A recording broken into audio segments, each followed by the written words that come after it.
জুলাই যোদ্ধা শরীফ ওসমান হাদীকে হত্যার প্রতিবাদে ৫ বিবিতে অবস্থান কর্মসূচি।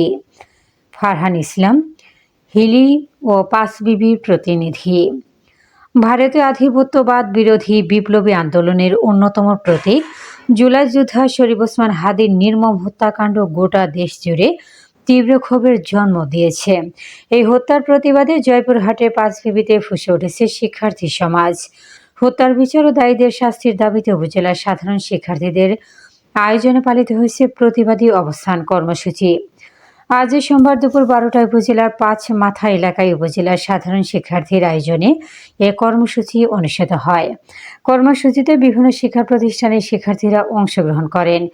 এ সময় তারা হত্যাকাণ্ডের তীব্র নিন্দা ও প্রতিবাদ জানিয়ে অবিলম্বে দোষীদের গ্রেফতার ও দৃষ্টান্তমূলক শাস্তির দাবি জানান। হাতে হাতে প্ল্যাকার্ড, ফেস্টুন ও ব্যানার নিয়ে শিক্ষার্থীরা দীর্ঘ সময় অবস্থান করেন। অবস্থান কর্মসূচিতে বক্তারা বলেন, শরীফ ওসমান হাদী আমাদের জন্য শুধু একজন মানুষ ছিলেন না, তিনি ছিলেন প্রতিবাদের প্রতীক। শরীফ ওসমান হাদী ছিলেন ভারতীয় আধিপত্যবাদ বিরোধী আন্দোলনের একজন সাহসী যোদ্ধা। তাকে নির্মমভাবে হত্যা করে একটি কণ্ঠ রোধ করার চেষ্টা করা হয়েছে, কিন্তু এই হত্যাকাণ্ড আন্দোলনকে আরও বেগবান করবে। এ ধরনের হত্যাকাণ্ড গণতন্ত্র, স্বাধীন মত প্রকাশের জন্য হুমকি। বিচারহীনতার সংস্কৃতি অপরাধীদের আরও বেপরোয়া করে তুলেছে। তাই অবিলম্বে এই হত্যাকাণ্ডের সঙ্গে জড়িতদের বিরুদ্ধে কঠোর ব্যবস্থা গ্রহণ করতে হবে এবং সর্বোচ্চ শাস্তি নিশ্চিত করতে হবে। হাদী হত্যার ন্যায় বিচার নিশ্চিত না হওয়া পর্যন্ত আমাদের আন্দোলন চলবে। কর্মসূচি চলাকালে শিক্ষার্থীরা বিভিন্ন প্রতিবাদী স্লোগান দেন এবং হত্যার বিচার নিশ্চিত করার দাবি জানান। পরে শান্তিপূর্ণভাবে অবস্থান কর্মসূচি সমাপ্ত হয়। আমাদের প্রিয় শহীদ ওসমান হাদীর নৃশংস হত্যার দাবিতে, হত্যার বিচারের দাবিতে সংগ্রামী ভাই ও বোনেরা, শহীদ ওসমান হাদী খুনের অপরাধী ছিলেন না। শহীদ ওসমান হাদী ছিলেন একজন সচেতন নাগরিক। শহীদ ওসমান হাদী ছিলেন ভারতের আধিপত্যবাদ বিরোধী একজন বলিষ্ঠ কণ্ঠস্বর, সাহসী নেতা। প্রিয় ভাইরা, শহীদ ওসমান হাদী কখনো অন্যের কাছে মাথা নত করেননি। আজকে এই খুনের কারণে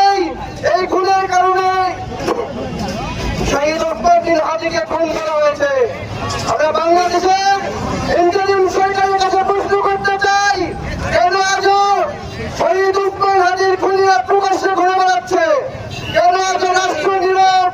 কেন একটি ন্যায্য হত্যার বিচারের দাবি আটকে আছে? অথচ ইতিহাস সাক্ষী, যে জাতি শহীদের রক্তের মর্যাদা দিতে পারে না, সে জাতি কখনো মাথা উঁচু করে দাঁড়াতে পারে না। স্বচ্ছ বিচার চায়, কারণ পরবর্তীতে যেন আমাদের দেশের দিকে যারা চোখ রাঙানি দিয়ে দেখে, তারা যেন বুঝতে পারে বাংলাদেশ কারো দাসত্বকে মেনে নিবে না।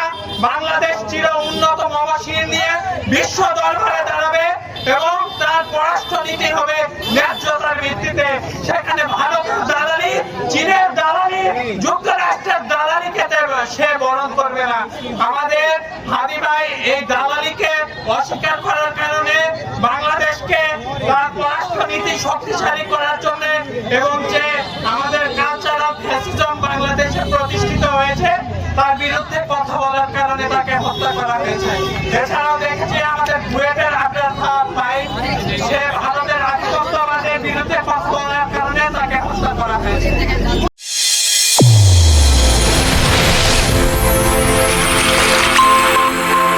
চ্যানেল A1 হৃদয়ের স্পন্দন।